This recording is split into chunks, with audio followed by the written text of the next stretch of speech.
Bapak-bapak dan ibu-ibu, saudara-saudara sekalian, mari kita pagi ini membahas tentang dengki.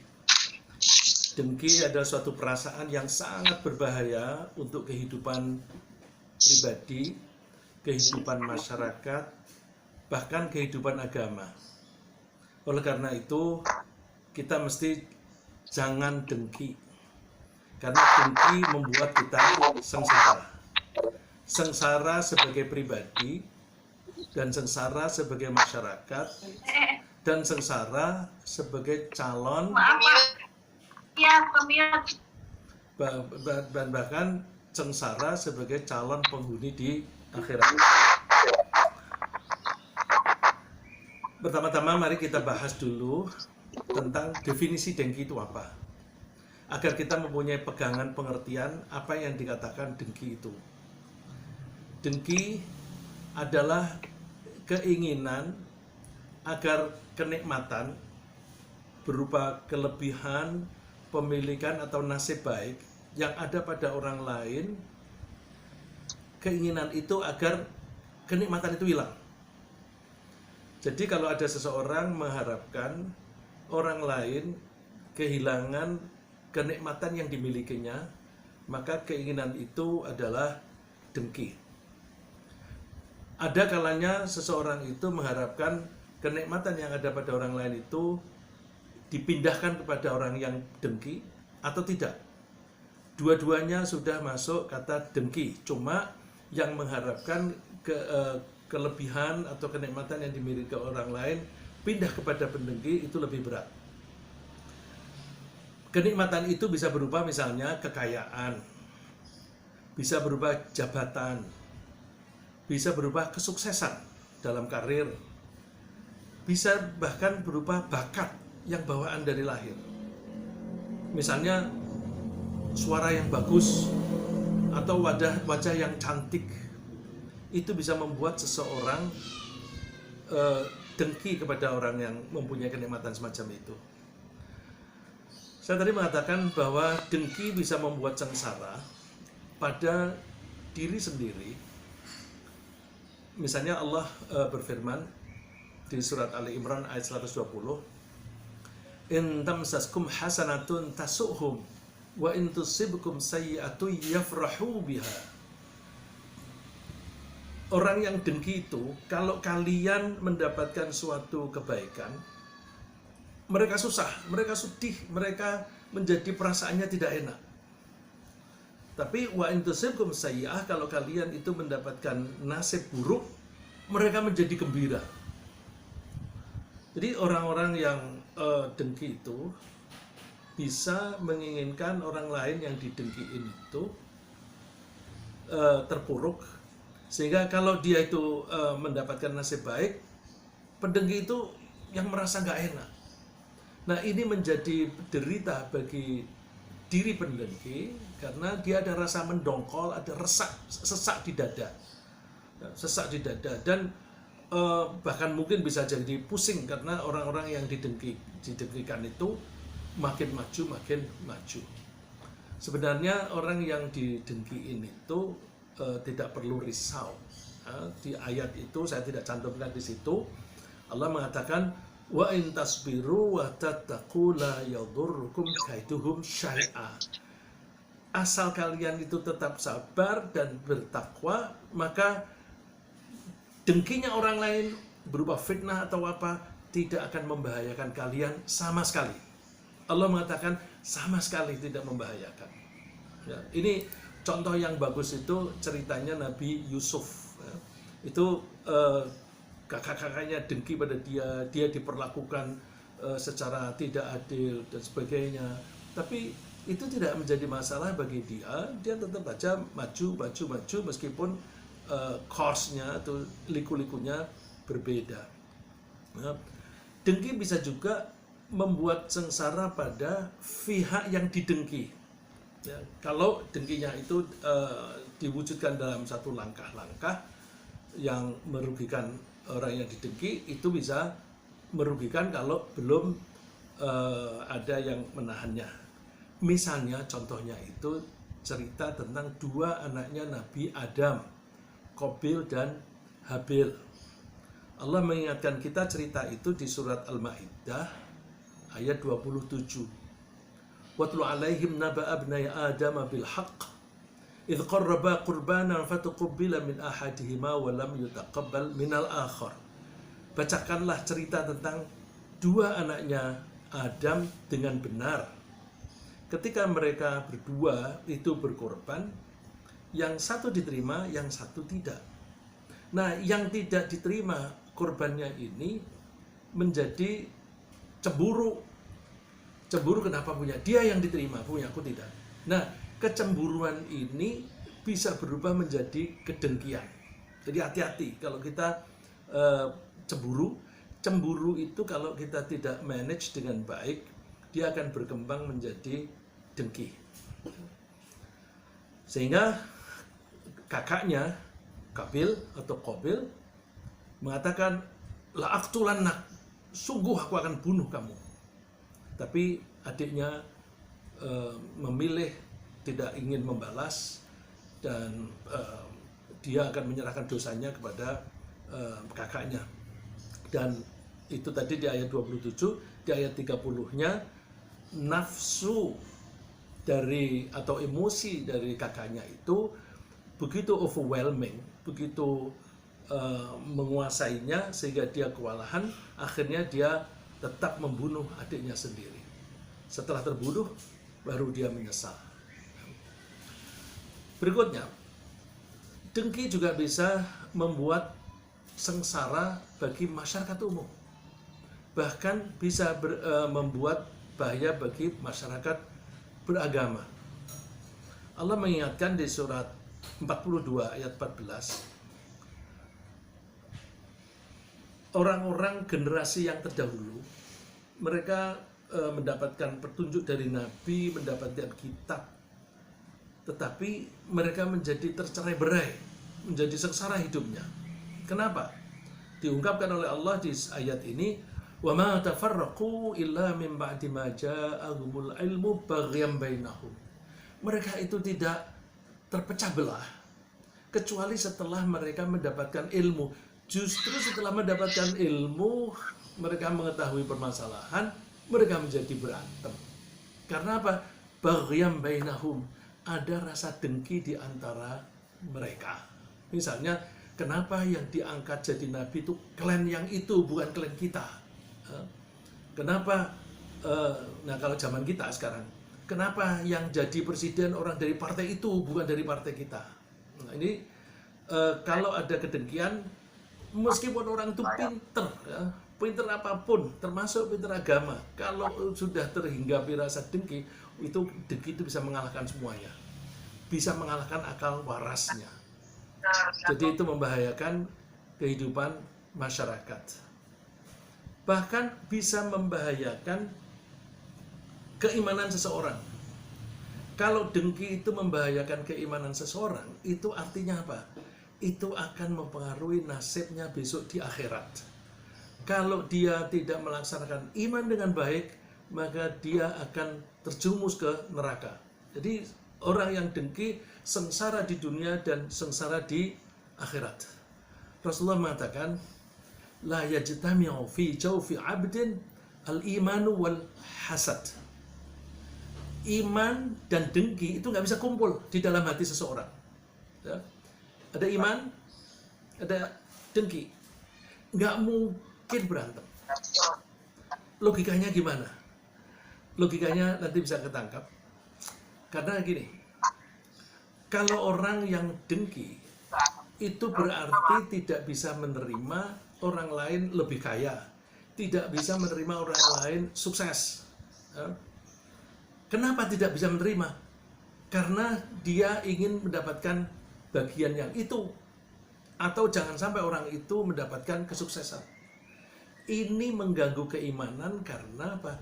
Dia tidak sadar bahwa yang membagi-bagi rizki, yang membagi-bagi kesuksesan, yang membagi kecantikan, membagi kepangkatan dan sebagainya, itu kan Allah.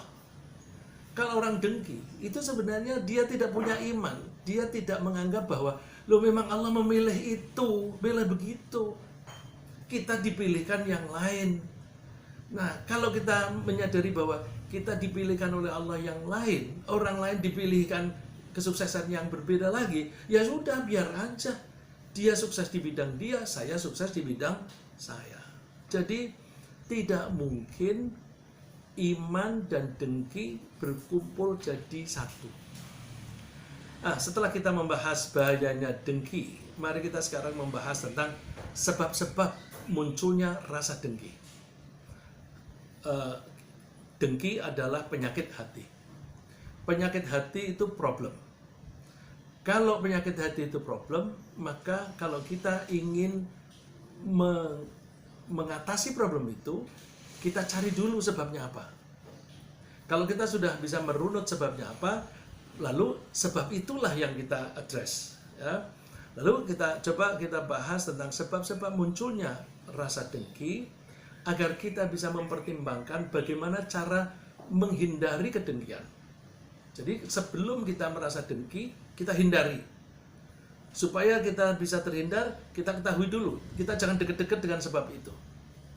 Tapi kalau sudah terlanjur dengki, nah ini mudah-mudahan bisa menjadi obat.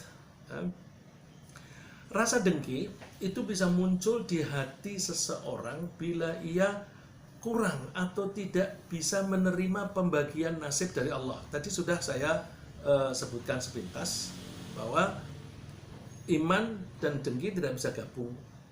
Karena beriman kepada Allah, maka percaya kepada qadha dan qadarnya Allah. Percaya kepada ketentuan Allah. Itu rukun iman yang keenam. Kalau dia tidak bisa menerima, berarti dia tidak mengimani rukun yang keenam. Nah, itu salah satu penyebabnya adalah tidak bisa menerima pembagian Allah.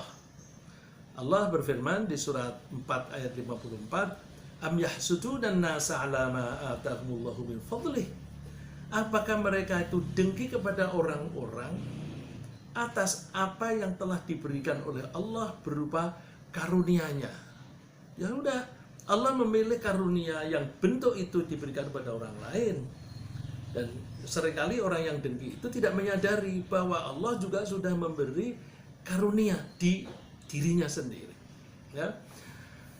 Yang berikutnya, rasa dengki bisa juga muncul di hati seseorang bila ia menyimpan rasa kebencian dan kemarahan terhadap orang yang didengki. Jadi hati-hati. Kalau kita membenci seseorang, itu potensi kita bisa menjadi dengki. Oleh karena itu kalau yang saya lakukan, jangan pernah kita membenci orang. Apapun yang dilakukan orang itu, meskipun yang dilakukan itu merugikan kita nggak usah membenci. Kita boleh menegur, ya, boleh menasihati, tapi tidak usah membenci. Kalau kita membenci, nanti bisa muncul rasa marah. Nah, marah itu nanti ekspresinya bisa macam-macam. Ekspresinya bisa dengan cara nonjok, bisa juga memfitnah. Nah, ini udah praktek dari dengki. Allah memberikan gambaran orang yang tidak punya iman, sehingga di ayat ini, ayat surat 3 ayat 118, itu sebenarnya isinya adalah bahwa hati-hati ya kalau kamu bergaul, kamu jangan bergaul dengan orang di luar kelompokmu. Kelompokmu adalah kelompok yang beriman, kelompok lain yang tidak beriman. Saya tidak bilang kafir ya, saya tidak bilang agamanya apa ya. Jadi kelompok kita adalah kelompok yang beriman, jangan bergaul dengan orang yang tidak beriman. Orang yang dengki itu berarti orang yang tidak beriman, Pak, setidak-tidaknya tidak mengimani rukun yang keenam. Jadi meskipun dia mengaku muslim, tapi kalau dia masih dengki, berarti dia bukan kelompok kita. Nah, Allah wanti-wanti, ya ayyuhalladzina amanu la tattakhidhu bitanatan min dunikum. Wahai orang-orang yang beriman, kamu jangan menjadikan orang di luar kelompokmu itu sebagai teman dekat yang saling percaya. Teman dekat yang saling percaya itu kan yang kita suka curhat. Nah, Hati-hati ya, hati-hati. Karena orang-orang yang pendengki semacam itu, kalau kita cerita, nanti cerita kita itu bisa diumbar, disebarluaskan kepada orang lain, kemudian kita difitnah. Ya. La ya'lunakum khabala. Mereka itu akan mengganggu kalian. Waddu ma'anittum. Mereka lebih senang kalau kalian sengsara. Jadi kalau kita berkumpul dengan orang yang tidak punya iman sehingga mereka dengki, kalau kita sengsara mereka senang. Qad badatil baghdha'u min afwahihim. Kita bisa menengarai orang yang semacam itu dari mulutnya. Nyata jelas dari mulut mereka itu al-baghdha', rasa kebencian. Orang kalau benci itu ngomong apa saja itu nanti salah satu kata mungkin keluar kata-kata yang ini orang ini benci. Jadi kata-kata itu adalah ekspresi dari pikiran kita, ekspresi dari emosi kita. Maka kalau kita ingin menengarai orang ini dengki apa enggak dan sebagainya, kita lihat saja di kata-katanya. Mungkin dia mengatakan sesuatu yang halus karena tata krama, tetapi nanti akan terselip mungkin kata-kata, mungkin intonasi. Ya. Bisa juga kata-katanya bagus, tapi intonasinya tidak bagus. Wa ma tukhfi suduruhum akbar. Mulutnya ada kata-kata kebencian, apa yang mereka simpan di dalam dadanya, di dalam emosinya, itu lebih besar. Nah, jadi orang dengki itu sebenarnya kayak iceberg, ya, kayak es, apa itu namanya, iceberg itu es yang di laut yang besar, gunung es ya, seperti gunung es.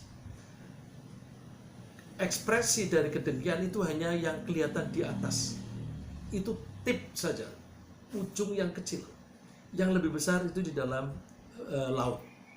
Nah, orang yang dengki, kebenciannya itu yang kelihatan di kata-kata itu sedikit, di hatinya, waduh, masya Allah. Ya. Oleh karena itu kita mesti hati-hati ketika bergaul dengan orang-orang yang dengki. Lebih jauh lagi, kita usahakan jangan sampai kita dengki. Penyebab yang lain, ya, rasa dengki bisa juga muncul di hati seseorang bila ia menyimpan rasa dendam. Nah, kalau tadi benci itu bisa dari mulai dari benci kemudian marah. Nah, suatu saat kalau ada terjadi pertikaian, terus merasa dirugikan, bisa muncul rasa dendam. Hati-hati, dendam itu bisa membangkitkan rasa dengki. Ini contohnya adalah dosa yang pertama kali dibuat oleh oleh makhluk kepada Allah, yaitu iblis. Iblis itu asalnya karena sombongnya, lalu dia ketika disuruh hormat atau sujud kepada Nabi Adam, dia tidak mau. Ngapain aku sujud kepada orang yang lebih rendah daripada aku? Karena kesalahan itu, lalu dia diusir. Nah, diusir ini dia menjadi sengsara, karena di surga itu hidupnya nikmat, begitu keluar dari surga hidupnya sengsara. Ini menimbulkan rasa dendam. Nah, rasa dendam ini diungkapkan oleh iblis yang dikutip di Al-Quran di surat 7 ayat 16. Qala fabima aghwaytani la aq'udanna lahum siratakal mustaqim. Tuhan, dia bisa komunikasi dengan Allah. Karena engkau telah menghukum saya tersesat, saya benar-benar akan menghalang-halangi mereka dari jalanmu yang lurus. Jadi dia bersumpah akan mengganggu Adam dan anak cucunya sampai kapanpun, supaya mereka itu perilakunya tersesat. Kalau perilakunya tersesat, maka mereka akan masuk neraka. Nah, jadi dendamnya iblis itu tidak ada habis-habisnya. Nah, kita hati-hati di dalam kehidupan kita, di negara kita ini juga begitu. Yang kita bisa lihat itu kan beberapa tokoh-tokoh kita itu saling mendendam. Si A dendam kepada si B dendam kepada si A. Wah, lalu kapan negara kita ini bisa menjadi makmur, adil? Karena tokoh-tokohnya itu saling dendam. Terus, rasa dengki bisa juga muncul di hati seseorang bila dia menyimpan rasa sombong atau arogansi. Tadi sudah saya singgung, yang saya singgung tadi iblis itu dendamnya. Nah, sebelum dendam itu dia akan dihukum karena sombong. Itu tadi contoh iblis. Saya ambil contoh yang lain. Ketika Rasulullah SAW itu diutus oleh Allah, Nabi Muhammad itu dulu dianggap orang yang ya anak-anak yang kelas bawah lah, karena dia anak yatim piatu. Mulai dari lahir tidak punya anak, tidak punya bapak. Tidak lama lagi ibunya meninggal. Terus hidupnya numpang pada kakek. Kakeknya meninggal, dia numpang lagi pada paman. Ini kan di dalam masyarakat itu kan dianggap orang yang rendahan. Tapi beliau punya kelebihan. Kelebihannya itu dia jujur setengah mati, jujur sekali, sehingga orang-orang menjuluki dia Al-Amin. Tapi di luar itu, mereka menganggap Nabi Muhammad itu orang rendahan. Oleh karena itu, ketika Allah mengangkat dia menjadi Rasul dengan cara menurunkan wahyu kepadanya, banyak yang iri. Nah, ini orang Quraisy itu iri. Wa qalu laula nuzila hadzal Qur'an wa ala rajulin minal qaryatain 'azim. Bahwa Al-Quran ini tidak diturunkan pada dia, tapi diturunkan kepada tokoh dari dua negeri yang mulia. Dua tokoh yang mulia dari dua negeri. Waktu itu yang dimaksud satu tokoh di Makkah, satu tokoh di Taif. Makkah dan Taif itu berdekatan, sehingga mereka saling kunjung mengunjung. Jadi mereka saling mengenal. Tokohnya Makkah siapa, tokohnya itu siapa. Tokohnya Mekah sebenarnya sudah percaya bahwa Al-Quran itu wahyu dari Allah. Tapi karena kesombongannya, dia menjadi tidak beriman. Dia namanya Walid bin Mughirah. Walid bin Mughirah itu bapaknya Khalid bin Walid. Jadi mereka tidak bisa menerima bahwa wahyu ini kok jatuhnya kepada orang yang tidak dihormati di masyarakat. Di sisi lain, ketika wahyu ini didengar oleh orang-orang Ahlul Kitab, Ahlul Kitab merasa bahwa loh, kok yang jadi nabi bukan keturunan Nabi Yakub. Nabi-nabi menurut sejarahnya itu dari garis keturunan Nabi Yakub. Nabi Yakub itu julukannya Israel. Karena Nabi Yakub julukannya Israel, maka anak cucu Nabi Yakub disebut Bani Israel. Kenapa Nabi kok tidak datang dari Bani Israel?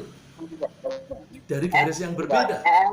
Sama-sama jadi Nabi Ibrahim, tetapi dari garis Nabi Ismail. Nah, itu orang-orang Ahlul Kitab juga cemburu, sehingga mereka tidak mau beriman kepada Nabi Muhammad. Berikutnya, rasa dengki bisa juga muncul di hati seseorang bila ia memiliki ambisi yang berlebihan. Ambisi yang berlebihan itu punya keinginan yang melebihi dari kapasitasnya sendiri. Hati-hati, kalau kita punya keinginan, cita-cita, silakan. Tetapi jangan pernah melampaui batas-batas yang realistis. Yang realistis itu yang sesuai dengan kapasitas, sesuai dengan lingkungan dan sebagainya. Contoh yang klasik di dalam Al-Quran adalah Fir'aun. Wa qala Fir'aunu dharuni aqtul Musa wal yad'u rabbah inni akhafu ay yubaddila dinakum aw ay yudhira fil ardil fasad.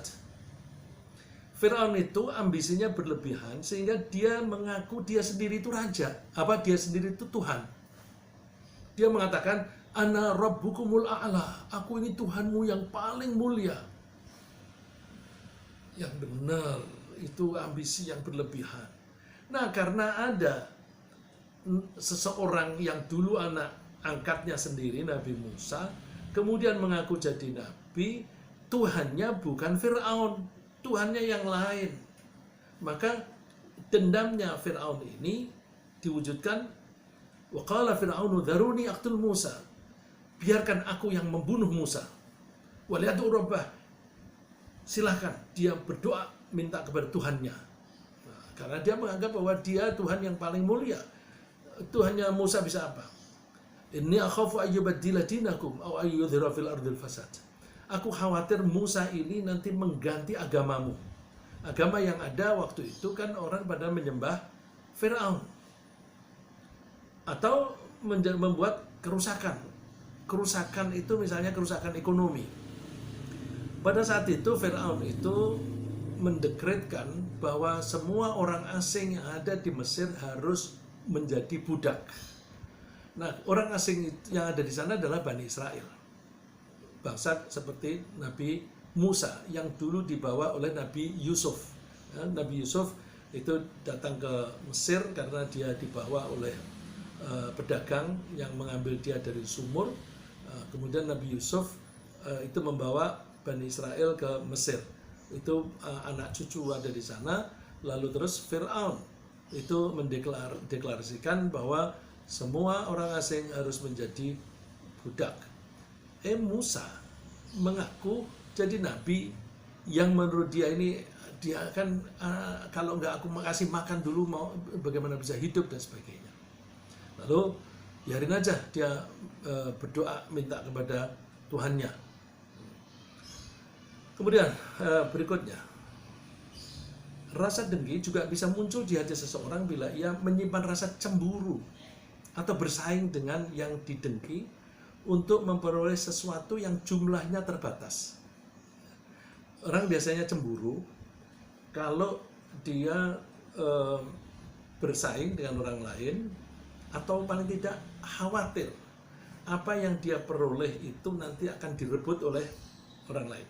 Ya, contoh yang paling gampang itu, kalau dua orang suami istri punya anak, maka anak itu menjadi pusat perhatian dari bapak dan ibunya. Karena anak ini biasa mendapatkan perhatian yang banyak, maka dia merasa sangat disayangi oleh bapak ibunya. Kemudian ketika lahir adiknya bayi, dia merasa, loh kok perhatian ibu lebih banyak ke adik.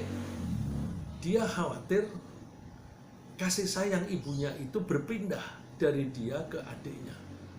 Maka muncullah rasa cemburu. Nah, rasa cemburu itu bisa menimbulkan kedengkian. Contohnya Nabi Yusuf. Idz qalu la Yusufu wa akhuhu ahabbu ila abina minna wa nahnu usbah. Kakak-kakaknya Yusuf itu mengatakan, Yusuf dan saudaranya, adiknya, ini dari saudara tapi beda ibu, ya, satu bapak beda ibu. Yusuf dan adiknya lebih dicintai oleh bapak kita. Padahal kita ini kelompok yang kuat. Jadi mereka bersepuluh itu begitu rukunnya, sehingga mereka menjadi satu geng. Geng anak-anak muda itu kan kuat. Jadi mereka mengaku, wa nahnu usbah, kita ini kelompok yang kuat. Kita kelompok yang kuat kok bapak kita itu kok lebih menyayangi adik. Itu salah itu bapak. Jadi dia menyalahkan bapaknya. Oleh karena itu mereka akhirnya mengambil suatu tindakan, memutuskan untuk menyingkirkan Nabi Yusuf dari rumah, sehingga bapaknya tidak bisa mengasihi Yusuf. Lalu diharapkan kasih sayang bapaknya bisa tertuju pada kakak-kakak itu. Rasa dengki juga bisa muncul di hati seseorang bila ia merasa kurang dibanding orang lain. Jadi hati-hati kalau kita merasa minder. Kalau kita merasa minder, itu juga diam-diam kita itu bisa iri hati pada orang lain, kemudian muncul rasa dengki. Contohnya orang-orang munafik. Orang-orang munafik yang tersingkir dari Madinah, lalu mereka itu merasa tidak nyaman tinggal di Madinah. Mereka mengatakan, yaquluna la irja'na ila al-madinati la yukhrijanna al-a'azzu minhal adhan. Kalau kita kembali ke Madinah, tentu orang-orang yang mulia akan mengusir orang yang hina. Nah, mereka merasa bahwa diri mereka itu hina. Nah, oleh karena itu muncul rasa kedengkian. Lalu setelah kita membahas bahaya dan sebab munculnya dengki, sekarang kita lihat ciri khas pendengki itu apa sih? Ciri khas pendengki itu kira-kira sepintas lalu, orang pendengki itu suka membicarakan sisi buruk atau kelemahan yang didengki, yang seringkali kita menyebut ghibah. Jadi suka ngerasanin orang lah. Hati-hati, jangan-jangan ngerasaninya itu karena dengki. Lebih parah dari itu, dia suka memfitnah yang didengki. Biasanya dalam satu organisasi, ya, misalnya suatu perusahaan atau suatu lembaga yang besar, 1-2 di antara karyawan atau staf itu ada yang dengki, sehingga sikut sana sikut kiri, sikut sini. Ya, itu bahaya. Dan itu biasanya selalu ada. Atau misalnya suka marah-marah yang tidak beralasan terhadap orang yang didengki. Nggak ada masalah kok, marah-marah melulu.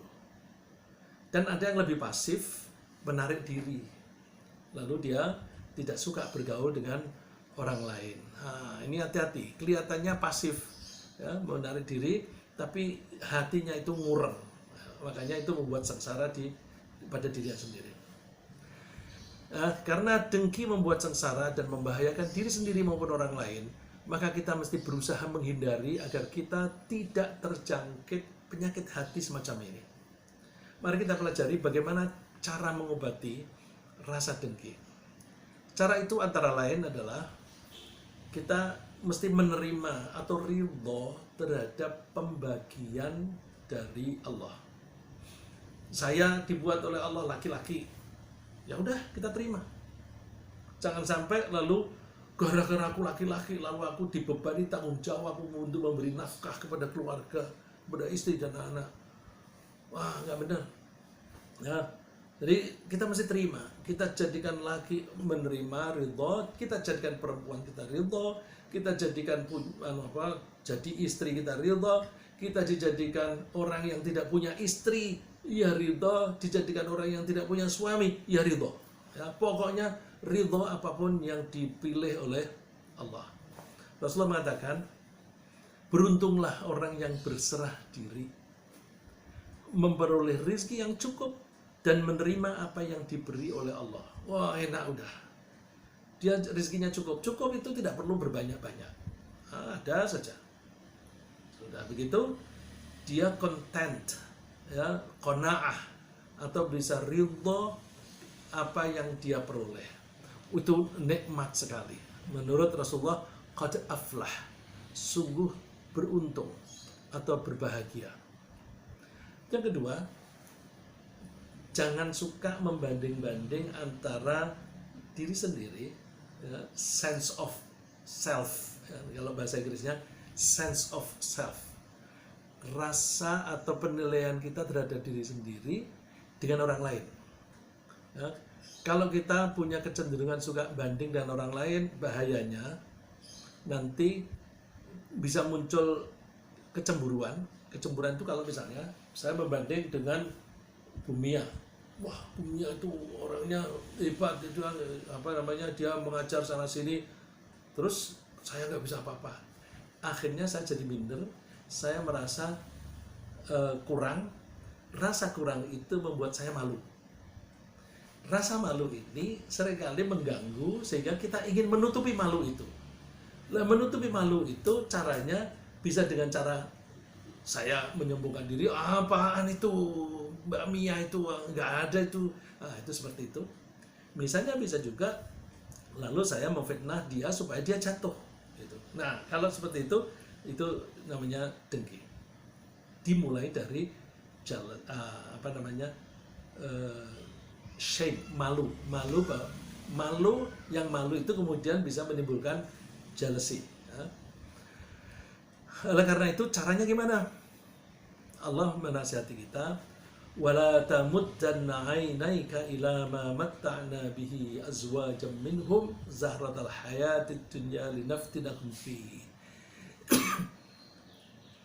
Ini terjemahannya yang tertulis di situ, janganlah kamu tujukan. Kata bahasa Arabnya, letterletnya, jangan kamu panjangkan.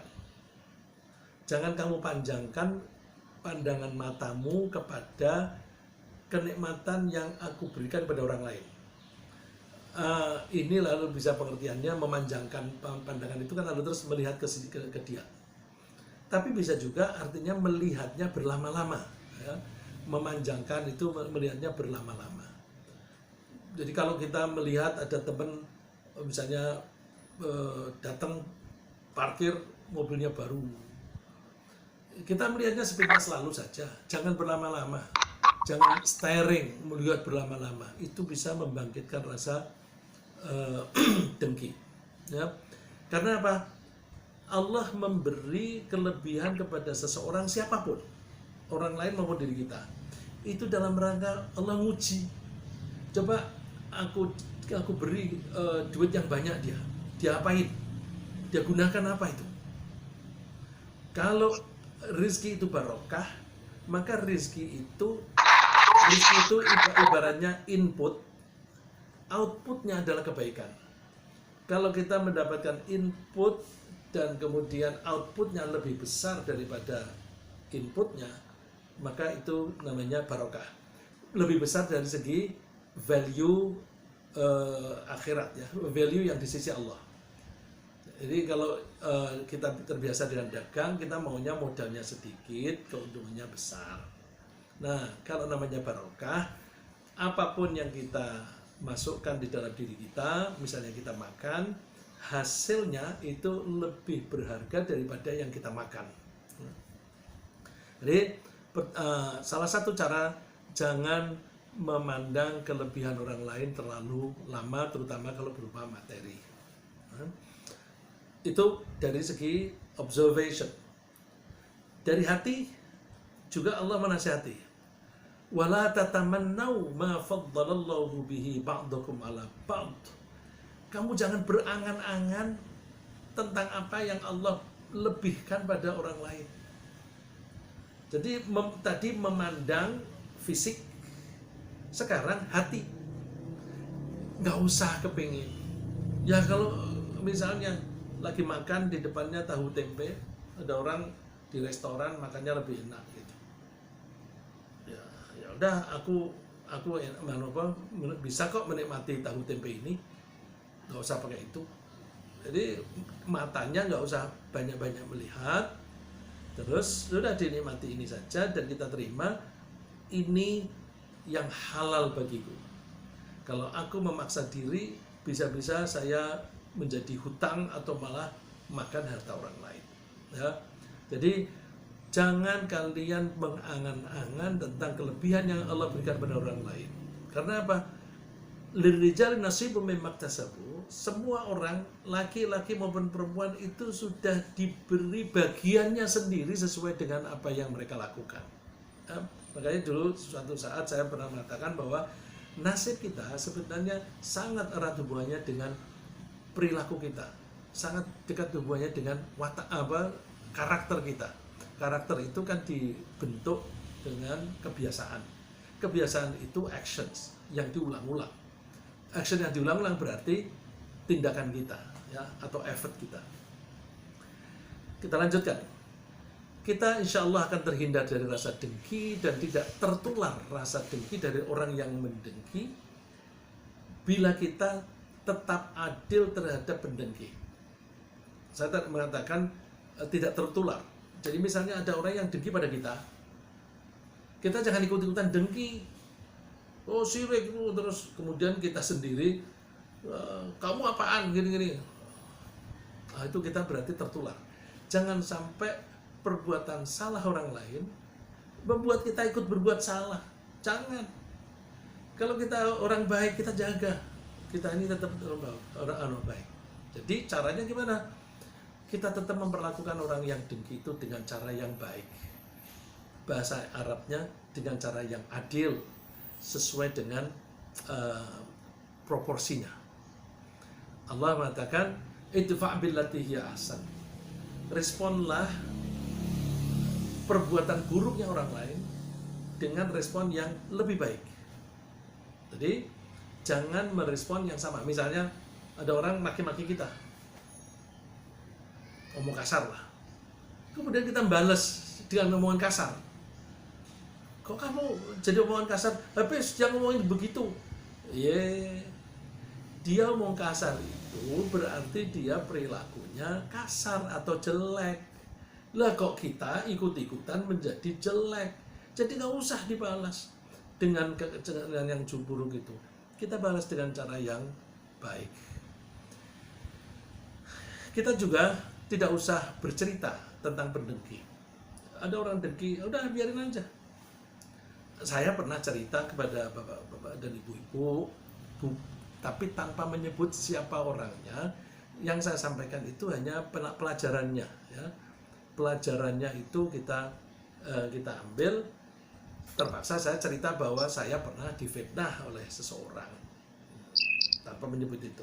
Yang saya sampaikan itu bukan jahatnya orang itu, tetapi bagaimana seharusnya kita merespon, ya. Jadi kita tidak usah menceritakan tentang pendengki. Kalau kita bercerita, kita sendiri akan tertular pada rasa dengki itu. Berikutnya, bila kita tidak ingin terjangkit rasa dengki, kita mesti menghindari atau menghilangkan rasa sombong. Jadi jangan pernah ada kesombongan di dalam diri kita. Rasulullah mengatakan tidak akan masuk ke surga bila di dalam hati seseorang itu ada sedikit saja kesombongan. Sedikit saja. Karena sombong itu mengaku yang lebih daripada kapasitasnya. Nah, yang boleh mengaku kelebihan itu hanya Allah. Allah yang boleh mengaku kabir atau akbar. Allah itu maha besar, maha agung, itu Allah. Allah itu alim, Allah itu maha mengetahui, maha pintar. Hanya Allah. Kita nggak usah mengaku pintar. Ilmu kita tuh cetek. Sepintar-pintarnya kita, itu tuh masih terbatas. Baik, setelah mempelajari itu, saya mau bertanya pada bapak-bapak dan ibu-ibu, apakah dikatakan dengki, ya, bila ada orang yang menginginkan seorang pejabat agar dipecat? Ya, ada pejabat, terus kita ingin pecat aja orang itu. Sebabnya apa dulu dong? Sebabnya dia sering merugikan hak bawahan atau hak masyarakat. Jadi ada pejabat yang korupsinya jelas